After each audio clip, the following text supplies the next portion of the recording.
Work harder on yourself than you do on your job. Develop the skills. Learn the lessons. Take the classes. Absorb all that is being taught to you these days. And then later on, of course, you can sort it out, what's valuable for you and how to refine it for your business and for your life and for your future. But the main thing is to get it and start this process of personal change, personal development. And let me say it one more time. If you will change, everything will change for you. You'll never be the same. You'll keep growing. As you look back on a few months, look back on a few years, you won't believe the progress you can make economically, your relationship with your family, your friends, and whether you're in sports or economics or whatever. I'm telling you, that whole process of committing yourself for personal change, personal value, can really make your life unique and worthwhile.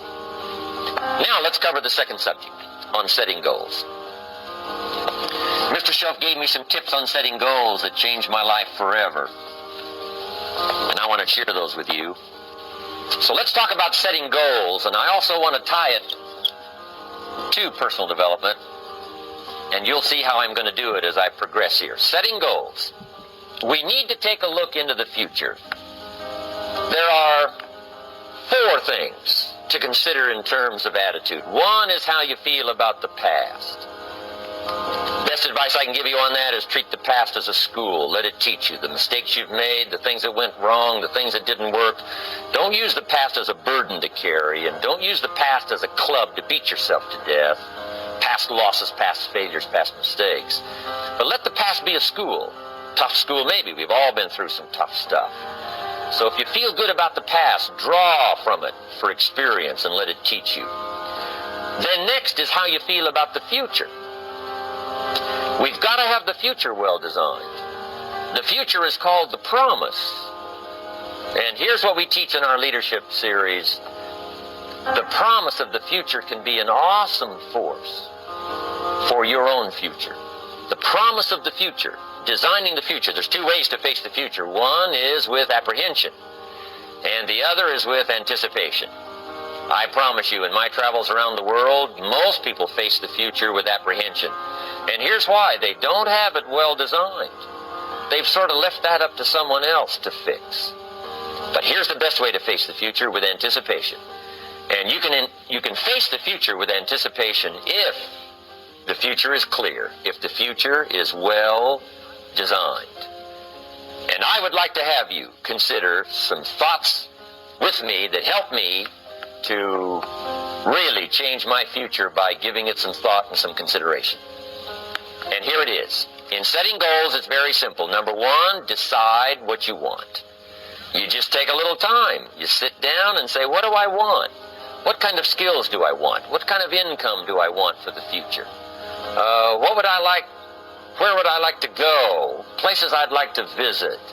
Habits I'd like to acquire. Skills I'd like to have. You just take a little time to think about what you want. Economics, friendships, people you'd like to meet, places you'd like to go. You just take some time. And then I suggest, when you've thought about what you want for the future, make a list. Just jot it all down. It's really a very simple process. And then here's number 3. Keep all the old lists. I'm telling you, this served me so well, keeping my old list of goals. I look back now 10, 20 years ago at goals I set, lists I made, and I smile now because here's what I thought was so important, 20 years ago. Now some of those things aren't even on my list. I've got a new list. I've grown. I've changed. I've matured. But I give you that advice. Decide what you want. Number 2, write it down. Number 3, keep the old lists. And then here's number 4. When you get something that's on one of these lists, check it off. Part of the fun of having a list is checking it off.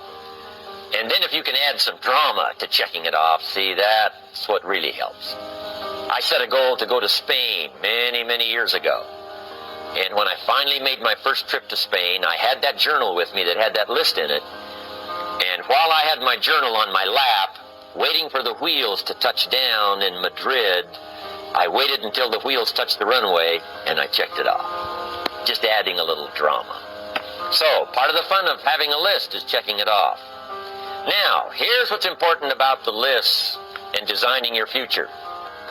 If the future gets clear, the price gets easier. Because you got to remember, for every promise, there's a price to pay. Everybody's got to pay the price. Everybody's got to do the deal. Everybody's got to do the disciplines. Everybody has to pay. But here's what I've discovered. If the promise is clear and powerful, the price is easy to pay. The price is some classes. The price is a few books. The price is a few disciplines. The price is finding something that'll make your life better, make you grow, make you change, make you develop. So the first part of the key is to design the promise. Then, what is the price to pay? I'm telling you, the price will be easy. Anybody in my audience can pay it, no matter where you are, where you come from. Color doesn't matter, religion doesn't matter, where you grew up doesn't matter, circumstances don't matter. I'm telling you, if you'll make the promise of the future clear for yourself, the things you want, the places you want to go, the things you want to have, the person you want to become, the skills you want, the homes you want, the future you want, the friends you want, all of the values of life that you could possibly want. If you'll make that clear, make those lists, and be serious about it, I promise you it's an easy price to pay. Anybody can pay it. And the best advice I can give you is, if I can do it, you can do it. Farm boy from Idaho, raised in obscurity, I changed my life, turned it upside down, turned it all around, found economics, found future, found promise, and if I can do it, you can do it. So, start setting your goals and see if you can't get a better excitement going for the things you want to accomplish for the future. One of the major reasons for setting goals is for what they make of you in achieving them. My teacher advised me when I first got started at age 25, he said, "Jim, why don't you set a goal to become a millionaire?" He said, "It's got a nice ring to it. You know, enough zeros to impress your accountant." And he said, "I'm here to help you. You're only 25 years old. You've been to 1 year of college. You've got a beautiful family, every reason to do it. Why don't you set a goal to become a millionaire?" And he said, "Here's why." And I thought, he doesn't need to teach me why. Wouldn't it be nice to have $1 million? He said, "No, then you'll miss it." He said, "Here's why. For what it will make of you to achieve it." I'm telling you, that statement changed my life. Set the kind of goals that will make something of you to achieve them. He said, "Now, once you become a millionaire, what's important is not the money." I thought, that's kind of strange teaching. He said, "Honest, it isn't important." He said, "You could just give the money away." Now, I did better than that. I lost it all. By the time I was 31, I was a millionaire. By the time I was 33, I was broke. And I'll tell you a little bit about that story later. But when I lost all my money, guess what? I found out Mr. Shope was right. What was valuable was not the money. What was valuable was what I became to earn the money. The skills I had, the knowledge I had about the marketplace, the values that I had going for me, they were more valuable than the money. And here's an important statement to remember. It's not what you get that makes you valuable. It's what you become. So part of the key here is to set the kind of goals that will make something of you. Don't set them too low so that you don't have to grow and you don't have to read and you don't have to try and you don't have to stretch. Don't set them too low. And then don't sell out. Don't go for something that's going to cost you your virtue or cost you your values or sell out your principles. There's a good middle road here to follow. Goals that will inspire, goals that will help you grow, change, develop, and become better than you are. Okay, now let's talk about financial independence. How to become rich by 40, 35 if you're extra bright, much sooner if you find an opportunity like I did. Let me show you how I did it. Financial independence.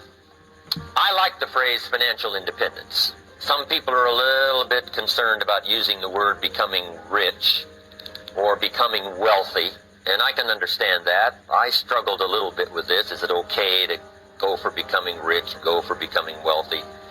And maybe that's a bit too strong a word or strong a term. So here's what I've come up with that I think is comfortable for me, and that is how to become financially independent. I think it's every person's heritage here, especially in America, to become financially independent. Now, let me give you my definition of financial independence. Financial independence is the ability to live from the income of your own personal resources.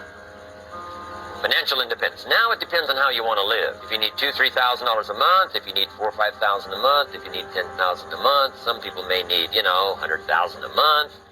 But whatever you would need to live, and you could earn that living from the income of your own personal resources, that's what I call financial freedom, financial independence. And let me show you how to acquire it. If you start at age 15, between ages 15 and 35 is 20 years. And in my personal opinion, based on my own studies and my own experience, 20 years, in my opinion, is enough time to become financially independent. If you're not, you don't live in the wrong country. Probably what's happened is you have the wrong plan. And it's easy to be a nice person with the wrong plan. I found that when I was 25 years old. I was broke at age 25, and I was a nice guy. You would have liked me. But I'm telling you, my plans up until then, especially my financial plan, left me broke. I totally changed it the next 6 years, and I became financially independent. So I know what I'm talking about. It is possible in a reasonable amount of time, 15 to 35, whatever, 20 years time, enough time. You can do it in a much shorter period of time, like I did if you want to. But this is a reasonable enough time. But here's number one. First of all, you got to have the right philosophy. Philosophy is our ability to gather knowledge and sort through it and decide what's valuable. To develop a philosophy about life, a philosophy about our health, a philosophy about our family relationships, a philosophy about economics. And if you develop the right philosophy, that's what helps to set this sail. So that in 6 years it takes you where you want to go, instead of winding up like I did that first 6 years of my economics, broke, no money, empty bank account. The right philosophy. Now let me give you a couple of philosophies to consider. Here's the first one. It's called the philosophy of the poor. And here it is. Poor people usually spend their money and invest what's left. That's the philosophy of the poor. Now, here's the philosophy of the rich. Rich people invest their money and spend what's left. And here's the startling answer. It really doesn't matter what the amount is.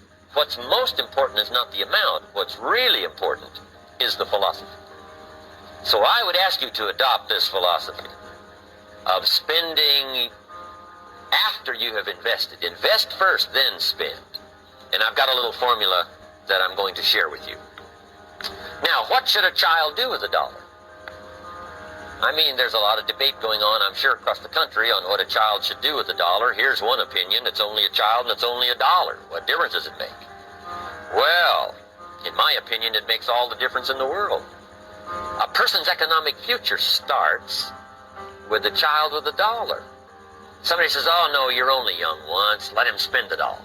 Well, when would you hope that would stop? Somebody says, well, wait till he's 50 and broke like me, and then he'll learn. Well, no, we don't want to wait that long. If I would have known earlier than age 25, I would have changed. In high school, if they would have had classes called Wealth 1, Wealth 2, I'd have taken both classes. I would not have waited until age 25. So, the earlier the better. So, what should a child do with $1? Here's the simple premise to begin with. Don't spend it all. And if a child wants to spend the whole $1, you got to say, hey, don't spend it all. Don't spend it all. They'll say, why not? It's my $1. I earned it. You say, I know you earned it, but don't spend it all. They'll still say, why not? Say, let me show you why not. So you put them in your car, take them to the other side of town, and show them where people live that spend the whole $1. Just drive them around. Kids learn best by visual. Just drive around and say, would you like to live here? Kid says, no. Would you like to live like these people live? Kid says, no, no. Then you can't spend the whole $1. So, kids will get the message. So, take them to the other side of town, show them around, unless you already live there, and then just show them around. Anyway, don't spend the whole $1. Now, let me give you my best view of what to do with $1. And I promise you, if you started at age 15, now if you're over 15, right, you've still got plenty of time. You still got 20 years. If you're 30, you still got 20 years. I mean, you still got plenty of time to start what I'm about to share with you. What to do with $1. Here's my first bit of advice. Never spend more than 70 cents. Never spend more than 70 cents. Now, you got to pick some number, and the number you pick is going to be determined by your philosophy. It's going to be determined by what you've been taught or your experience teaching yourself. When I first met my teacher, Mr. Shove, I was at about 110% of each dollar. You know, I'm down at Budget Finance, hawking my furniture and my car one more time. And then I learned a whole better formula for financial independence. Number one, don't spend more than 70 cents. Now, kids say to me, well, okay, what do I do with the other 30 cents? And here's what I teach them. 10 cents for charity. Charity or church, or helping people that can't help themselves. 10 cents to support worthy projects. Projects that you feel good about. 10 cents out of every dollar. It's called being generous with part of what you've taken out of society. Now, in my opinion, nothing teaches us character better than generosity. No class, no teacher, no book teaches generosity, teaches character better than generosity. And the best time to start is when the amounts are small. And I know if kids learn these lessons well, they'll give a dime out of a dollar, help people that can't help themselves, support worthy projects. Or if you belong to a church, they teach tithe, peace of.